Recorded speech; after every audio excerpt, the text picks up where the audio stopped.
Mayroon ako ditong 500 grams na ground pork. Timplahan ko ng asin, paprika, tuyo, suka, oyster sauce. Lagyan ko na rin ng asukal at cornstarch. Maglagay din ako ng bawang. Ihalo lang hanggang sa mag-well combine yung lahat na ingredients. At pagkatapos yan, balutin ko yan sa plastic. Bali, plastic labo yung ginamit ko. Yung isang pirasong plastic labo, hinati ko sa 4. At mag-scoop ako ng 1/4 cup. Depende sa'yo kung gaano kalaki ang gusto mo. Pwede naman yung maliit lang o mas malaki pa. Basta ikaw na ang masusunod kung anong laki ang gusto mo.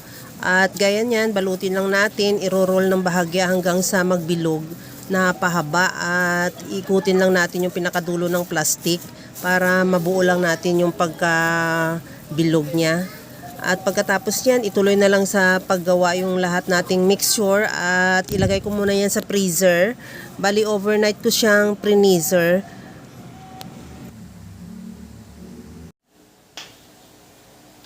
After overnight, ito na yung ating skinless longganisa.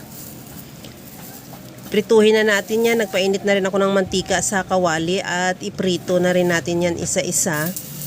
Kaya lang yan, ilagay lang natin yan sa kawali hanggang sa maluto lang. At from time to time, bulubaliktarin para magpantay ang luto. Hindi naman masunog yung isang side lang. Pag nag-brown na yung kabilang side, saka natin yan baliktarin para maset na rin, hindi siya madurog. At saka natin yan lagyan ng tubig. Nakadepende naman sa iyo kung gaano karaming tubig ang ilalagay mo o kung gaano karami ang nalagay mong longganisa sa iyong kawali. Yung iba naman niluluto na lang sa pagprito. Piniprito lang nila, pero ako lagyan ko talaga ng tubig. Recommended ko talaga siya para talagang ma-sure tayo na luto yung karni.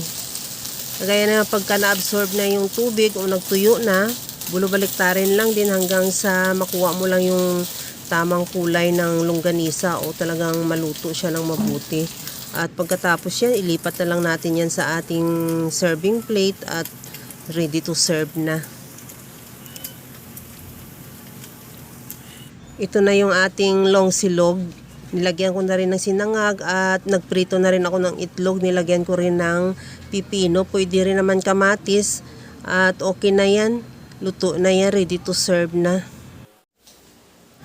Tikman na rin natin yung ating napakasarap na almusal na napakadali lang gawin.